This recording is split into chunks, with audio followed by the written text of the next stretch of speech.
नमस्कार दोस्तों। क्या भगवान हमारे द्वारा चढ़ाए गए भोग को खाते हैं? और यदि खाते हैं तो वस्तु समाप्त क्यों नहीं होती है? और यदि नहीं खाते हैं तो भगवान का भोग लगाने से क्या लाभ? दोस्तों, यह बात आप सभी के मन में एक ना एक बार जरूर आई होगी और आज इसी प्रश्न का उत्तर मैं इस वीडियो में आपको समझाने की कोशिश करूंगा।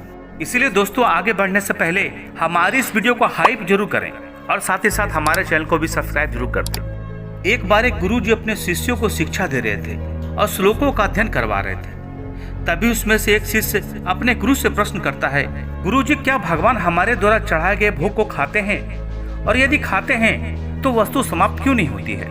और यदि नहीं खाते हैं तो भगवान का भोग लगाने से क्या लाभ? गुरु जी ने उस समय कोई उत्तर नहीं दिया और अपनी शिक्षा को जारी रखा।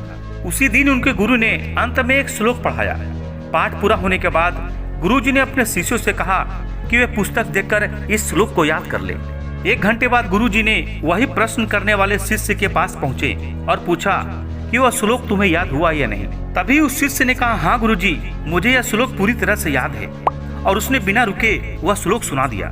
गुरुजी ने यह श्लोक सुनकर कुछ नहीं कहा।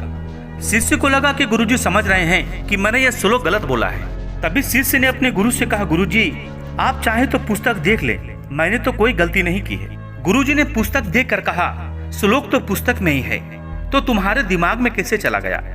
वह शिष्य इसका कोई उत्तर नहीं दे पाया। तभी गुरुजी ने समझाते हुए कहा कि पुस्तक में जो श्लोक है वह स्थूल रूप में है, और जब तुमने इसे पढ़ा तो वह सूक्ष्म रूप में परिवर्तित होकर तुम्हारे दिमाग में प्रवेश कर गया, और वही श्लोक सूक्ष्म रूप में तुम्हारे दिमाग में रहता है। और जब तुमने इसको पढ़कर कंठस्थ कर लिया, तब भी पुस्तक के स्थूल रूप के श्लोक में कोई कमी नहीं आई।